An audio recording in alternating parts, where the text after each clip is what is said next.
Nah, ini hal yang kita mesti waspadai. Banyak orang Kristen jatuhnya di sini. Dia terima rancangan yang baik dari Tuhan, dia tahu hal yang luar biasa ke depan, tapi langkahnya dia hanya mengikuti kemauannya sendiri. Pak Yusak berkali-kali berkata, setan kerjaannya cuma dua, narik kita atau didorong. Dan dua-duanya membuat kita kehilangan apa yang sebetulnya Tuhan rencanakan dalam hidupnya. Yohanes 5 sekarang, Yohanes 5 ayat yang ke-21. Yohanes 5:21. Perhatikan apa yang dikatakan Yesus. Kalau Anda membaca Injil Yohanes ini menarik sekali. Dulu saya paling susah memahami. Kelama-kelamaan saya berkata saya cinta sekali Injil Yohanes karena pewahyuannya itu langsung terang-terangan, saudara. Yohanes 5:21. Sebab sama seperti Bapa membangkitkan orang-orang mati dan menghidupkannya, demikian juga Anak menghidupkan barang siapa yang dikehendakinya. Luar biasa ini. Jadi kalau tidak Bapa menghendaki, dia tidak akan pernah membangkitkan siapapun. Nah, kalau Anda perhatikan hidup Yesus itu diwarnai ketaatan demi ketaatan demi ketaatan demi ketaatan. Nah, sekarang saya mau tunjukkan satu ayat lagi. Yohanes pasal yang keempat. Ini yang Anda harus pegang dalam hidup saudara. Yohanes 4 ayat 31 sampai dengan ayat yang ke-34. Ini indah sekali.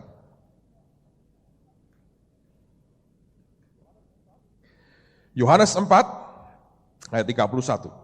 Sementara itu murid-muridnya mengajak dia, katanya, Rabi, makanlah. Akan tetapi ia berkata kepada mereka, padaku ada makanan yang tidak kamu kenal. Maka murid-murid itu berkata seorang kepada yang lain, adakah orang yang telah membawa sesuatu kepadanya untuk dimakan? Kata Yesus kepada mereka, perhatikan, makananku ialah melakukan kehendak Dia yang mengutus aku dan menyelesaikan pekerjaannya. Nah, banyak orang kebalik. Kerjaan Tuhan digarap dulu, kehendaknya dia tidak pernah lakukan. Anda tidak akan pernah bisa, gagal pasti. Kuncinya adalah lakukan kehendaknya, pekerjaannya akan tuntas, jatahmu engkau dapatkan utuh. Kita ngalami beberapa kali ya saudara dalam beberapa waktu terakhir ini. Saya bawa Anda trace back ke belakang beberapa saat. Saya masih ingat seorang hamba Tuhan pernah khotbah di gereja ini. Kita belum terlalu berkembang pada waktu itu dan beliau berkata begini. Saya merasakan ada suatu urapan, istilah dia nih, urapan yang anointing of greatness di tengah-tengah kita. Dan dia berkata ini gereja akan diberkati Tuhan dengan keagungan Tuhan yang luar biasa. Aku merasakan greatness-nya Tuhan. Oke, itu yang pertama. Lalu saya nggak ngerti itu apa sebetulnya. Yang dia omongin itu apa. Nah, itu kan bagian dari rencana Tuhan yang disampaikan kepada hambanya, terus disampaikan kepada kita. Yang paling menarik itu pernah disampaikan nubuatan oleh Glory Bachman. Sekarang belum tergenapi. Dia pernah nubuatin siapa ya main sepak bola itu dulu ketahuan ya. Nanti bulan Oktober akan datang dan dia bernubuat menyampaikan firman. Tahun ini tuh tahun ajaib buat kita. Kita akan didatangi oleh beberapa nabiah-nabiah. Jadi yang suka nubuatan-nubuatan kabar baik buat saudara. Anda akan dinubuati sampai bungkuk-bungkuk Anda akan dinubuati. Luar biasa ini. Dan ada 2 nanti datang bulan Juli kalau tidak salah ya. Itu akan berturutan dalam 2 minggu itu. Jadi Anda kalau mau kenyang nubuatan, nikmatilah nubuatan nanti. Itu anugerah Tuhan. Tentu yang School of Acts akan nikmati lebih banyak karena tiap hari mungkin akan dinubuati saudara. Well, tapi akan kita buat kebaktian beberapa kali supaya semua jemaat boleh menikmati. Nah, pada waktu itu kita masih belum apa-apa ya, itu di bawah balkonnya belum ada, bawah balkon bahkan maju 1-2 meter itu kita tutup dengan terpal dari plastik, lalu ceilingnya ini enggak ada, kita pakai tenda Musa dari terpal plastik juga, kayak warung-warung gitu ya, kita buat begitu dan penyangkanya dari bambu, artistik sih kelihatannya, tapi bukan karena artnya tinggi, tapi karena duitnya nggak punya sebetulnya. Dan ini sudah kacau balau, ini retak-retak, kita nggak bisa perbaikin apa-apa. Ini bukan dari karpet, tapi dari plastik lah ya, kita lem begitu. Lumayan, mimbarnya yang abu-abu itu saya desain sendiri saudara. Saya tuh desainer mimbar, lumayan. Saya gambar sendiri, saya mau desain seperti ini, panggilin tukang kayu, terus cat abu-abu dan kasih merah. Loh kenapa Pak? Saya dulu sering terbang pakai Northwest warnanya abu-abu dan merah. Jadi saya kasih itu warna Northwest Airline saudara. Jadi sudah begitu aja dan jadilah kita kebaktian. Nah, dulu kita kasih salib gede sekali dari kayu yang gak kepake itu, saya bilang potong ini 2 bagian, taruhkan di sini supaya pantas kayak gereja. Sekarang malah tidak ada sama sekali, banyak orang berkata, itu gereja sesat. Tidak pakai salib, saya berkata, salib tidak ada di gereja, sudah dipikul masing-masing setiap hari, kata Yesus, amen. Dibawa pulang oleh jemaat, dipikul tiap hari. Kalau masih di sini berarti ada 1 orang yang belum mikul salib, dan itu berbahaya. Jadi all is gone, no cross because kita yang sudah pikul semua, amen, saudaraku. Pikul salib dan ikut Yesus setiap hari, sangkal diri setiap hari. Jadi banyak orang itu aneh-aneh, dan banyak orang dengan gampang bilang sesat, lah tidak tahu sesat itu apa. Mungkin dia sedang tersesat sehingga berkata, ini sesat. It's a pity, itu menyedihkan sekali, tapi ya itulah. Nah, lalu kemudian dia diajak oleh Ibu Prawiro sebetulnya. Itu ceritanya panjang sekali. Di Surabaya pun ketemu Prawiro juga nggak sengaja. Ini orang nekat sekali pokoknya. Disuruh Tuhan ke Indonesia, nggak kenal siapa-siapa. Ke Surabaya, suruh ke Surabaya, akhirnya nyampe di Semarang. Dia masuk, itu gelap sekali di situ. Dia masuk, banyak tumpuan kotoran dan bekas bangunan ya. Dia masuk, terus lampunya redup sekali di sini. Dia masuk, dia nubuat dengan berani. Dia berkata, Tuhan berkata, ini gereja satu kali akan jadi one of the biggest church di Southeast Asia. Waduh, saya berkata, saya bilang, wah ini susah percaya, saya bilang. Dengan orang segelintir begini akan jadi gereja salah satu terbesar di Asia Tenggara. Lalu kemudian dia ngomong, ya saya tinggal berkata, amin, sudah gitu aja tuh. Daripada ragu-ragu, daripada mempertanyakan, syukur dapat. Enggak ya memang wong kayak ngene tok, ya sudahlah, tapi pokoknya amin dulu tuh saudara. Sekian bulan kemudian dia balik, dia ragu-ragu.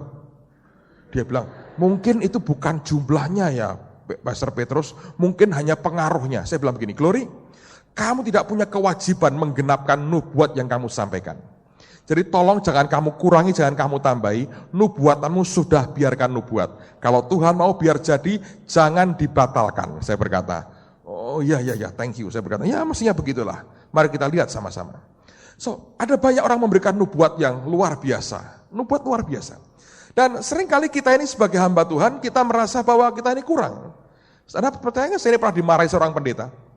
Ada hamba Tuhan namanya Chandra Soti, dulu bekas penasihatnya Sultan Johor di Malaysia.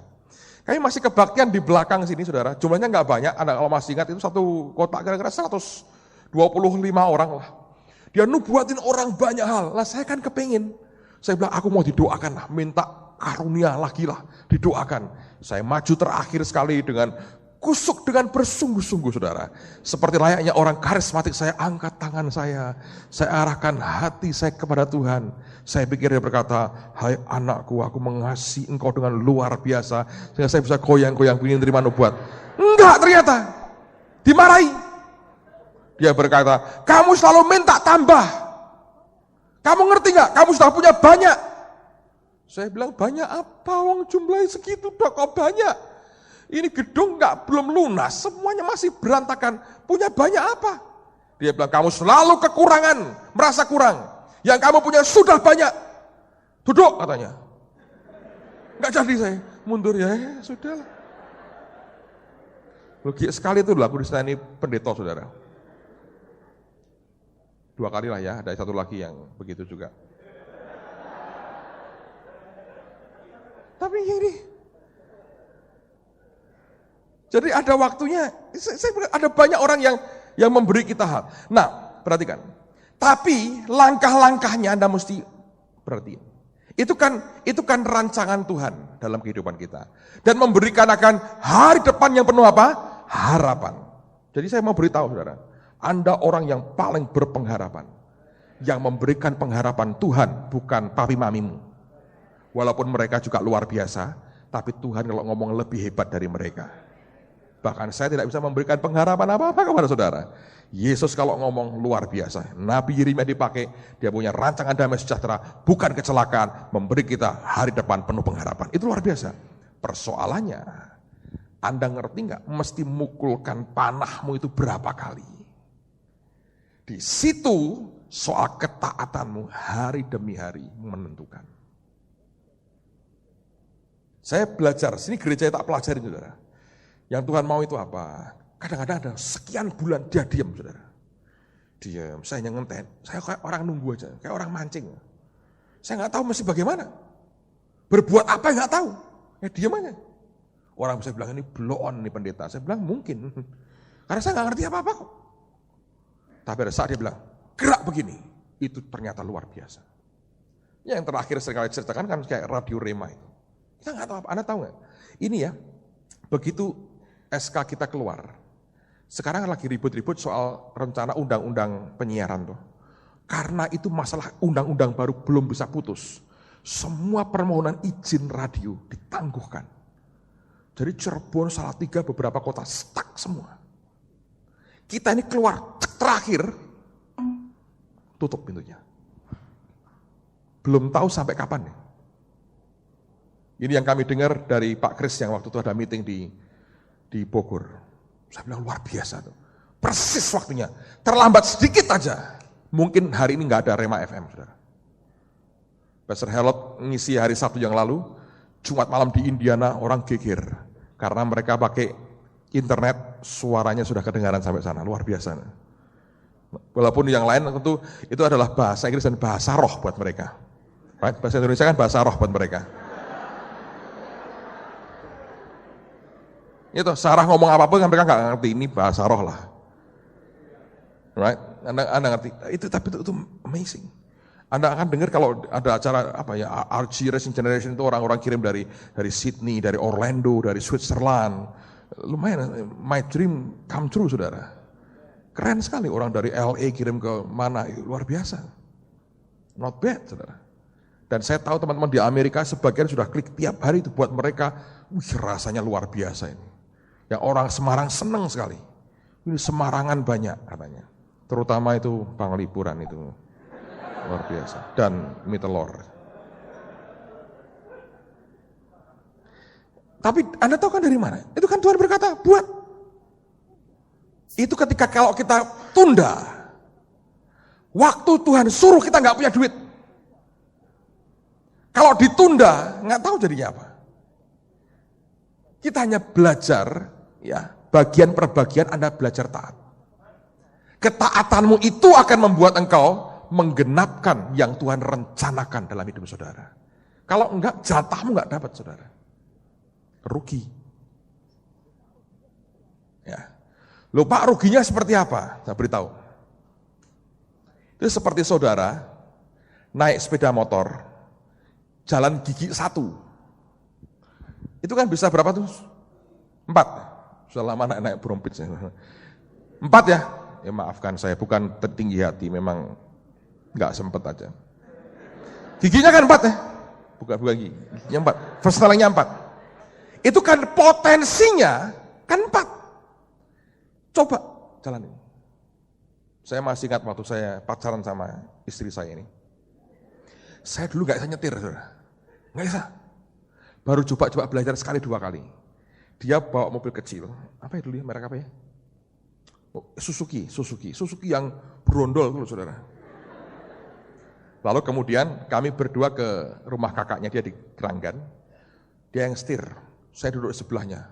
Kok rasanya kagak enak ya, laki kok dari sebelah, kok gak di belakang setir. Lalu dia tanya sama saya, kamu mau setir? Boleh? Mau bilang gak bisa, gengsi. Gitu. Anak-anak saya sekarang kalau godain papanya, papa ini orang kampung, biarin. Asal gak kampungan, saya berkata. Memang gak bisa, tapi gengsi. Coba, wah luar biasa. Jalan 1 terus.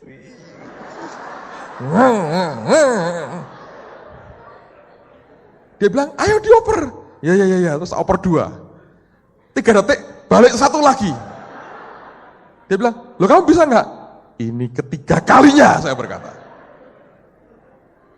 Saudara tahu kalau Anda punya potensi luar biasa, rancangan Allah luar biasa, tapi nggak total tergenapkan?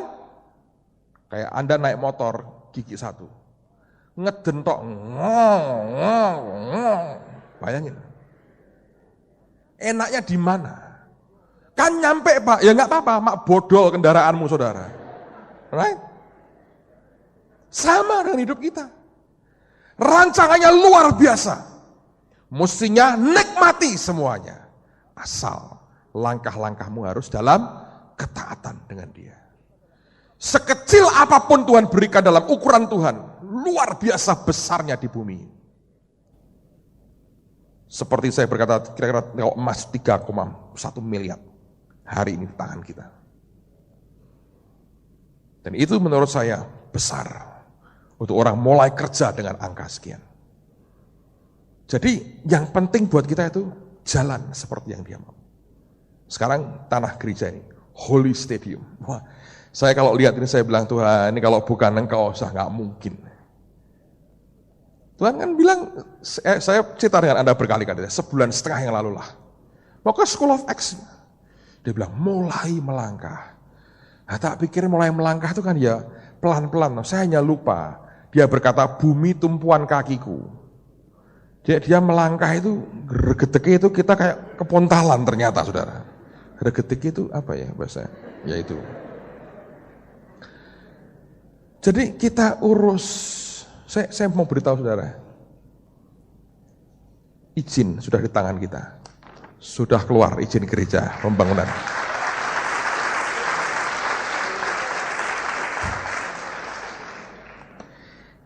Kita dapat rekomendasi dari Depak tanggal 3 Juni yang lalu. Lalu ada tim pertimbangan pembangunan rumah ibadah itu meninjau lokasi tanggal 6, itu hari apa? Kamis. Tanggal 3 itu hari apa ya? Senin ya. Senin lalu itu dari Depak keluar rekomendasinya. Oke. Hari Kamis ditinjau. Kira-kira berapa instansi Pak Yos ya? 10 instansi ninjau ke tanah itu. Sorenya mereka putuskan oke. Tanggal 7-nya wali kota tanda tangan. Kemarin ada arsitek orang Bandung datang saudara. Kami ajak makan sama-sama karena kita ingin tahu di otaknya dia kalau bangun gereja begini itu gimana. Dia bilang, ini kalau bukan tangan Tuhan tidak mungkin. Ada banyak gereja bangun lebih kecil bertahun-tahun gak bisa keluar izinnya. Ini kerja suratnya cuma 4 hari saudara. Gedung ini kita proses butuh 2 bulan. Ini 4 hari. Nanti nak Tuhan suruh bangun 100.000 saudara. Mungkin 1 hari saudara selesai.